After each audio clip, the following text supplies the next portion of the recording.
Tyler Smith from the Hoosier.com joining us now as Indiana getting ready to get back onto the hardwood tomorrow night, taking on a Kennesaw State team that should pose a nice little challenge for them. And I said earlier, I think that we will see Xavier Johnson play in this game, uh, knock a little rust off before they get into Big Ten play. I don't have that written in stone, but I would be very surprised if he doesn't play. So expect that. Now, how much he plays, that's another discussion. I don't know if I doubt very seriously he's going to come out and play. He's not going to play 38 minutes. I can tell you that. But how much he does play, I would imagine that he starts. I don't see the point of bringing him off the bench. Again, I don't know how they're going to work him back in, but getting him back in as quickly as possible is something that they want and need to do. Yeah, if he does play in this game, even if it's a few minutes here and there, that's going to be important. As you said, knock a little bit of rust off. Any chance you get in actual game action is a lot different than practice. And even though he's been around a long time, that's important before that big game at Nebraska next week, if he's able to get even 10, 12 minutes. So we'll have to see how he feels if he does get in-game action. Yeah, it's important. We talked last week about how that will impact the rotations, even in the win last game over North Alabama. The bench struggled. There was only one guy that was in the plus minus. It was a plus, which was Caleb Banks, +4. The starters were incredible. Malik and Trey were both +27. I think Khalil Ware was +18. So still figuring out some rotations, length of the bench, and how they're going to play with that. So Xavier Johnson back will definitely help that out. Kennesaw State is a team that, of course, they're, I think, a top 150 team, which is a challenge that is a challenging opposition. I know that it sounds like that it's not, but trust me, any team that's in that top half is a team that can win. Florida Atlantic lost to more common ground in men's college basketball today than there ever has been. So this should be a good test for Indiana as they get back into Big Ten play. What are the things they need to work on the most, Tyler? Hopefully a continuation of last game. I don't expect them to make 12 of 24 from three, but if they can knock some down and feel like, the confidence is building in that direction to be able to knock some down, that's going to be important. It's a bit of a trap game because you got the conference play coming up. It's also, right around the holidays. They had a little bit of break. So they definitely don't want to come out flat and take Kennesaw State for granted and, fall into one of those famous trap games that happen quite often for a lot of teams. That team's won 9 games. They do shoot quite a few threes. They make 9.5 threes a game. A couple good guards that can absolutely play if you're not filling out your defensive rotations the way you should. They can kind of go off and keep things close and interesting. So I think Indiana, if they can get Johnson in there, have a better night from the bench, the second unit, whatever that looks like, would be important going into Nebraska. But build confidence from last game. That would be a big deal for this team.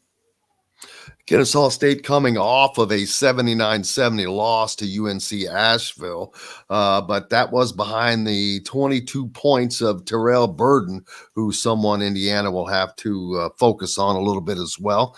But Kennesaw State is 2-4 away from home, which that does not bode well for them, especially coming into the Simon Scott Assembly Hall, although this will still be a student-less Simon Scott Assembly Hall, so you won't have the students back there, so it won't be quite as rowdy, I wouldn't think, but it's not going to be a picnic either. Yeah, they're going to have to, I keep using that phrase that Anthony Walker used, create their own energy, even though, let's face it, Assembly Hall without students is still quite an atmosphere, but obviously not the same thing. And with this break, and again, with it's got to be in the back of the players' minds that Big Ten play is coming. So they got to really focus, create their energy for this game. One thing about Kennesaw State is they don't have a whole lot of height. Robinson 6'9", everybody else 6'7", and shorter. So Kel'el Ware should be able to feast down low, and if they are doing a good job taking him away, then other guys should be able to feast. Malik coming off a career night, and then obviously the guards finally knocking down some threes. Well, Malik had 4 of those. If they double Ware, they should be able to swing the ball and attack from there, but take advantage of the lack of height from Kennesaw State. Yeah, even if they do double Ware, I don't know that they have the size to really make the impact that a team like Kansas was able to do, or teams with some bigger boys. Because I talked about this earlier, this is something Kel'el Ware is going to face a lot this year. So Indiana and Kel'el are going to have to make sure that they have alternate plans on getting him to either score or becoming a big time assist leader. Yeah, for sure. It started with Kansas. We've seen it the last several games. We're going to see more of it. Conference play. I think there's a couple good sets that Indiana runs that kind of gets the whatever big they choose with a swing opposite block, kind of more isolated from that side. So we'll probably see more of that. Could still get a double, but from that point, it's a quick kick out to an open shooter.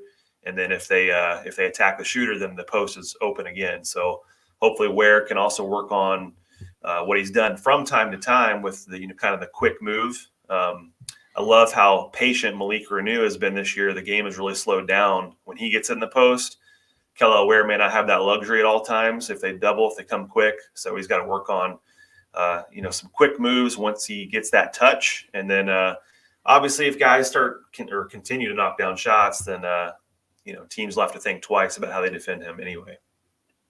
And what was it that allowed Indiana to just get off the schneid last game against North Alabama with shooting the 3 as much as they have struggled this year? Did the shots just go down?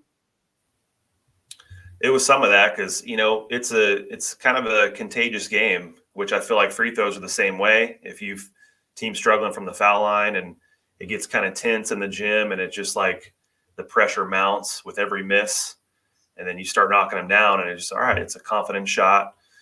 So I do think they swung the ball really well in that game and got a few more open looks than normal. I mean, when they took 24 threes, so that's also quite a bit more than most games.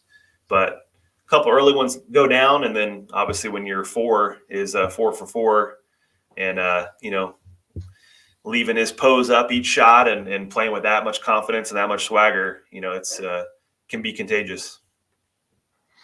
12 3-pointers made, like we said, and 50% from long range. Malik Renew leading the way on that shooting in that last game with 25 points on 4 of 4 behind the arc. So great confidence for him. As I watch him all the time in pregame warmups, he shoots 3-pointers like he's shooting free throws, man. They're just easy. These are just the basic jump shots for these guys. And I'm a little surprised it's taken this long for these shots to fall for Indiana, because I watch them in practice and they hit them. They just haven't gone down in games up to this point. And that was a game where they started falling. So I'm not sure if the confidence will just carry over or if just the accuracy is just honed in a little bit more. What we will certainly see, because it's something Indiana needs to continue. And I'm not saying that they have to hit 12 threes a game and at 50%, but you can't go 4 of 20 in a game either. So finding that happy medium is going to be a big part of the importance for Indiana's success this season. For sure. Not going to win many Big Ten games with one of those terrible shooting nights. They just need to be decent from 3. I think you and I have talked about maybe a good number would be 7 or 8 threes if they can knock those down. Maybe some nights 6, and then some nights when you're lighting it up, maybe 9 or 10. But if they can just be decent from there, they've got enough about them, enough strengths about them and other areas of the game that they can keep up. And I think, Big Ten play is going to be really interesting. Couple teams up top, a lot of teams kind of in the middle of the pack that any given night can go either way. I think Nebraska is going to be a team that's going to be really tough at home. They knocked off Michigan State at home, lost at Minnesota. Those are their 2 Big Ten games so far. So you're going to have a lot of that, and Indiana plays at Nebraska next week. So going to be a tough challenge. Yeah, and I've talked that I think that Xavier Johnson plays in this game. How much I don't know, but I do think that he will play, and that will be a sure sign of positivity for Indiana, as they need to get back to that as quickly as possible so they can have this full complement of offensive and defensive firepower going into Big Ten play as they travel to Nebraska next week. And it's going to take probably a minute to get Xavier back up to speed, though, because when you have the injury he had, not only are you not playing basketball, but you can do certain things to stay in cardio shape, but it is not the same as game shape. And you can't assimilate the game type of play that the body goes through if you're just riding a bike per se. So that's going to take a minute for him, I think, to get to that point where he needs to be. Yeah, which just adds to the importance of, having a chance to get into tomorrow's game. Hopefully that's the case.